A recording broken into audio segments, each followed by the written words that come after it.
They told you never to open what was sealed. Because once you do, once the first brick cracks and the stale air exhales, the silence beneath doesn't stay buried. It remembers. It watches. It waits for someone foolish or fated enough to unseal it. In the hills of southeastern Ohio, there stands a farmhouse older than the railroad, older than the Civil War. It was built by men who still heard the echoes of the Revolution in their blood, and by one who carried a secret from the eastern cities, a man of medicine, but not of mercy. Dr. Amos Fletcher. For 91 years, his basement was walled off, not with superstition, but with intent. The bricks weren't just mortar and stone, they were confession. Every town historian knew the rumors. The cholera epidemic of 1832. The Blue Death. But none dared speak the true reason why bodies went missing, why coffins were lighter than they should have been, or why the Olai farmstead was abandoned for nearly a century. When a young man from Columbus bought the property in our time looking for peace, not ghosts, he was warned. The basement is sealed. No one had opened it since before your grandparents were born. But curiosity is the oldest sin. The day he broke through the wall, the air was colder than it should have been. Dust, lime, the metallic scent of old medicine. Then, on the far wall, a sigil carved into the limestone. A circle intersected by a serpent consuming its own tail. The mark of Fletcher's Order of Purity. Inside that hidden chamber, the man found a wooden table, bolted to the floor, and beneath it, hooks, chains, mercury vials still sealed, their contents turned black with age. Beside them, a journal wrapped in decayed leather. On the first page, written in a hand as steady as it was mad, were 7 words. To cleanse the body, one must first destroy it. You feel that sentence, don't you? It hums with an ancient certainty, the kind that governments, churches, and universities all descend from. This wasn't about medicine. It was about power, control. And it began here under an Ohio farmhouse. They said Fletcher came from Philadelphia, carrying credentials and letters of praise from the University of Pennsylvania, an emissary of progress. But the truth is, men like him were not sent to heal the frontier. They were sent to test it. In the 1830s, the American wilderness was more than a landscape, it was a laboratory. A place where the boundaries of conscience could dissolve quietly under the excuse of necessity. Fletcher's obsession began in the wards of Pennsylvania Hospital during the first great cholera panic. He had seen what the disease did, how it turned flesh gray and eyes glassy, how it left bodies shriveled like fruit left too long in the sun. But what fascinated him wasn't the dying. It was the moment just before, that fragile instant when the soul still clung to the body, trembling between this world and the next. He wrote in his journals that the humors could be purified through suffering, that mercury, bloodletting, and isolation weren't treatments, they were initiations. A ritual of purification that could open the patient's mind to something divine. He called it the doctrine of the silver blood. The Olai family didn't know they were leasing their basement to a man who'd already been quietly dismissed from his hospital post for irregular practices. But Philadelphia's elite did know. They funded him, quietly. They called themselves the Society for Human Advancement, and their members included judges, bankers, and men who would later shape the foundation of the American Medical Association. Fletcher was their frontier priest. Every patient brought to the Olai farm was chosen. Wealthy, yes, but more importantly, unconnected. Disposable. He drained them not just of blood, but of identity. In his notes, they weren't people. They were subjects of reversal. He wrote that to cure the world of disease, one must first learn to unmake life, to find where consciousness ends and control begins. When he bled them, he didn't watch for healing. He watched for awakening. Neighbors reported screams echoing through the stone floor at night, followed by a strange chanting, a cadence that didn't sound like English, Latin, or any language known in Marietta. In the morning, Fletcher's voice would rise through the cracks in the floorboards, calm, measured, reciting what he called the 7 principles of purity. Every one of those principles matches an oath still used quietly, symbolically by certain fraternal orders within the medical establishment today. Different names, same roots. This is the part history sealed behind brick and silence. Not because it was superstition, but because it was too organized to dismiss as madness. The handwriting in Fletcher's journal was perfect, each letter formed with the care of a man who needed order to mask chaos. Every page carried a date, a temperature reading, and the same phrase, commencement of purification. It read like scripture disguised as science. He described how he lined the basement walls with limestone to keep impurities from returning to the air. He mixed mercury with vinegar and salt to make what he called the silver tonic, believing it could separate the good essence of a person from the corrupted. The pages grew darker, the entries shorter. Words like screaming and resistance began to appear between medical terms. Local rumors spread fast. Farmhands swore that blue lights glowed through the cracks of the basement windows at night. A writer claimed he saw Fletcher in the orchard at dawn, barefoot, covered in chalk symbols, whispering over jars buried in the soil. The sheriff visited once, found nothing, and never returned.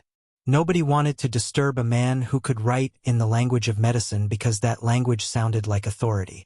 By October 1832, the cholera epidemic had started to fade, but the doctor's work did not. He wrote that the sickness of the body has ended, but the sickness of the spirit remains. The last entry before the ink turned brittle was simple. The door must be sealed until faith learns to listen. When the new owner of the farm opened that same chamber nearly a century later, he found the journal beside rows of glass bottles, each corked, each holding something that had once been alive. Mice, frogs, a human finger bone, tagged specimen 37. All suspended in mercury gone black with age. The discovery went to the county museum for analysis, and then quietly into storage. The official statement said, "No conclusive evidence of medical malpractice." Yet the curator who catalogued the materials resigned 2 months later, claiming the handwriting had begun appearing in her dreams. What disturbs us about stories like this isn't just the cruelty. It's the mirror they hold up. The hunger to dominate nature, to cleanse, to control all under the name of progress never really vanishes. It only changes uniform. The first cracks in the official story appeared quietly in the archives of Washington County. A local historian named Lillian Greaves began cross-referencing land deeds and death records from the summer of 1832. She noticed that several families' wealthy merchants, visiting physicians, even a judge had relatives who simply vanished that year. No burial records, no church entries, only faint notations in estate files, transferred to private care. Each notation matched the dates in Fletcher's journal. Greaves traced every name back to that same farmhouse northeast of Marietta. The deeper she dug, the more inconsistencies she found. The Olai family had sold their livestock, their tools, even the cradle for their youngest child within weeks of Fletcher's arrival, then disappeared from county ledgers entirely. It was as if the land itself had erased them. In 1931, when the basement was sealed, the deed transfer included a curious clause and instruction that the lower foundation be maintained in its present condition in perpetuity. No owner since had questioned it. Greaves requested permission to examine the foundation, and the county reluctantly agreed. When she stepped into that cold chamber with her notebook and gloves, the smell of limestone and metal hit her like a memory she had never lived. She found a row of slate tablets behind the false wall, each etched with initials and dates. Some matched missing persons. Others matched no one. Under a layer of dust lay a rusted scalpel and a fragment of cloth embroidered with the initials MH. Marcus Olai. Her notes described faint streaks on the wall, the kind that look like mineral deposits until the light catches them. They formed lines, almost deliberate, leading to the place where the bricks changed color, the point where someone, long ago, had sealed the room not to imprison evil, but to contain guilt. When Greaves presented her findings, the county historians thanked her politely and filed the report away. Within a month, the farmhouse was purchased by a development firm and fenced off for structural stabilization. The report disappeared from public record.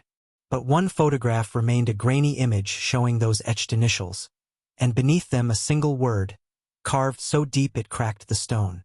Witness. It suggested that what happened in that basement was never meant to stay hidden forever, and that perhaps the sealing wasn't an act of fear at all. but a warning to those who would dare to open it again. By the spring of 1932, exactly a century after Fletcher's experiments, the farmhouse had fallen into ruin. The new owners, a construction firm from Marietta, planned to restore it as a boarding house for river workers. They hired a small crew to clear debris, reinforce beams, and replace the foundation stones that had shifted with age. None of them knew what slept beneath. The first sign came on a Monday morning. A laborer named Henry Cole struck his pick against a section of the basement wall and heard the hollow echo of a space beyond. He thought nothing of it until a trickle of air slipped through the crack, cold, metallic, the smell of formaldehyde and old iron. When he pried one brick loose, a clump of gray dust spilled out, fine as ash. Then came the sound. Not a voice, not an animal, something between a breath and a sigh, rising from the darkness like the room itself had exhaled after waiting too long. Cole dropped his tools and left. The foreman, irritated, took his place and widened the opening. Inside was a chamber barely 8 feet across, its walls lined with stacked limestone and something else, thin plates of tin nailed in a strange pattern, forming what looked like symbols or diagrams. On the floor lay a rusted iron frame, the remains of what might have been a cot, and beside it, a heap of fabric turned black with decay. When they lifted it, bones fell through the cloth. Human. A skull, jaw dislocated. The teeth still clenched around a glass stopper. Tucked beside the remains was a small tin box containing a folded sheet of paper, brittle with age. On it, in the same measured hand found in the journals, was written, "The purification is complete. The vessel has reversed. Seal the door." The county coroner identified the remains as male, approximately 40 years old. The bones showed no signs of violence, only an unnatural concentration of mercury in the marrow. Whoever this man was, he had poisoned himself slowly, deliberately. After the discovery, the workers refused to return. They said the air in the chamber shimmered like heat even in the cold, and the lamps flickered blue before burning out. The project was abandoned, and within months, the entrance was sealed once more, this time with concrete instead of brick. No one officially named the body, but Greaves' notes, rediscovered decades later, left little doubt. The bones beneath the Olai farmhouse belonged to Dr. Amos Fletcher himself, a man who sought purity in death and found it only in silence. When the modern owner broke through the sealed wall in the 21st century, the first thing he saw was not horror, but order. A table aligned precisely with the room's center, shelves arranged by size, the brickwork laid as if to frame the space like a ritual diagram. It looked less like a basement and more like a memory preserved in stone. He didn't believe in legends. He filmed everything for documentation, every brick removed, every jar cataloged. The camera's timestamp caught dust floating like motes of ash and the faint pattern of circles on the wall. He thought they were water stains until he noticed the repetition. A serpent biting its tail, drawn again and again in a patient's careful hand. As he explored further, he found a shallow trench beneath the floorboards lined with fragments of glass and chalk. Inside the trench was another journal, not Fletcher's, but a copy of his earlier notes rewritten in a different hand, dated 1932. Whoever had found the basement before him had tried to translate Fletcher's theories into something coherent, scientific, sane. They'd failed. The last entry read, "The formula is not chemical but human. It changes whoever studies it." The man sent photos to the local historical society. Within weeks, his footage was removed from online archives, the channel deactivated for policy violations. Emails went unanswered. When he returned to the farmhouse, he found the padlock on the door replaced and a new notice nailed to the post. Property under investigation. Do not enter. What unsettled him most wasn't the warning but what lingered in his own behavior.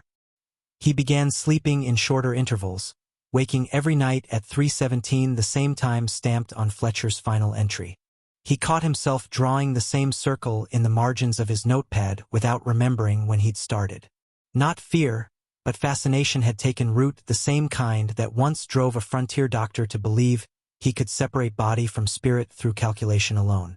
That's the quiet lesson the past leaves for anyone who listens too long. The need to master what terrifies us never dies. It only changes its instruments. Yesterday it was mercury and scalpels. Today it's numbers, screens, and the illusion of perfect order. And here, halfway down the rabbit hole, I want you to mark your place. Comment, the seal breaks twice below. Do it twice. Once for curiosity, once for remembrance. So you'll remember how easily a door opens when the mind wants it to. Every haunting, if you strip away the superstition, begins with an idea someone refused to let die. Fletcher's ghost was not a spirit. It was a conviction, one that promised transcendence through control. Every civilization builds its monuments around that same temptation. In one age, they call it purification. In another, perfection. Always the same hunger wearing a new mask. When you stare long enough into the story of the farmhouse, you start seeing your own reflection in its cold stone walls. How many times have we tried to wall off what frightens us, brick by brick, until we convince ourselves it's gone? And how often does it keep breathing behind the wall, waiting for the next generation to rediscover it under a different name? The records say Fletcher sought to cure cholera. But read his words closely and you realize he was never trying to save lives, he was trying to erase weakness. To design a human being that would never need saving. That dream is still alive today, though we phrase it in sterile language. Optimization, enhancement, self-mastery. We dress it in light, but it still smells faintly of mercury. The real horror is not that Fletcher existed, it's that he was so close to us. He wasn't a monster from a storybook. He was a professional, articulate, certain. And that certainty, that calm belief that every life could be improved if only it were redesigned from the inside out, has echoed across centuries. You can feel it every time a voice promises perfection without pain, control without conscience, progress without shadow. The sealed basement becomes a symbol for something larger. All the knowledge humanity buries when it proves too costly to face. Yet buried things have gravity. They pull at us. That's why the wall was rebuilt again and again, not to hide the past, but to keep us from falling into it. If you walk away from this story uneasy, good. Unease means you've felt the edge between curiosity and surrender, the same edge Fletcher stepped over and never returned from. He chased purity and found silence. We chase progress and call it light. But the echo is the same. Because in every pursuit of perfection, there is always a basement. And in every basement, something is still breathing. Listen closely now, because this is the part every archivist, every historian, every skeptic pretends not to hear. The story doesn't end with a wall, it ends with the one who looks at it and decides whether to walk away. The man who bought the farmhouse never spoke publicly again. Neighbors say he moved to a small apartment in Columbus, stopped using his real name. Yet, every few months, envelopes arrived at the Marietta Historical Society and signed, postmarked from different towns. Each one held a single page from Fletcher's journal, copied carefully by hand. The final envelope contained a short note. There are no sealed rooms, only sealed minds. Maybe that was his warning. Or maybe it was his confession. Because by then, he had become what every seeker eventually becomes, a guardian of the thing he once tried to expose. That is the oldest transformation of all. To stare into the darkness until you start keeping its secrets yourself. The farmhouse still stands. Fenced, condemned, but breathing quietly through the cracks. On some nights, when the humidity drops and the fog rolls from the river, locals say you can see a faint light beneath the soil. Not flame, not electricity, something slower, pulsing, like the rhythm of a long-forgotten heartbeat. You and I both know stories like this aren't really about the past. They're mirrors disguised as graves, each one waiting for a listener who can hear what the silence is actually saying. That knowledge is never safe. It only pretends to be asleep. So when you close this story, don't think of the farmhouse as a ruin.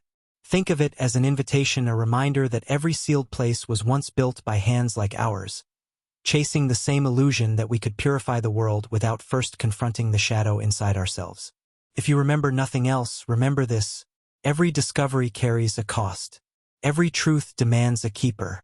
And somewhere, beneath the floorboards of time, Dr. Fletcher is still whispering the same question to anyone willing to listen. Not, do you believe? But how far would you go to know? The wall is open now. And once you've heard what breathes behind it, you never quite stop listening. You've heard the name. You've seen the door open. Now it's your turn to keep the secret alive. Subscribe not to a channel but to the archive. Because every week another wall comes down.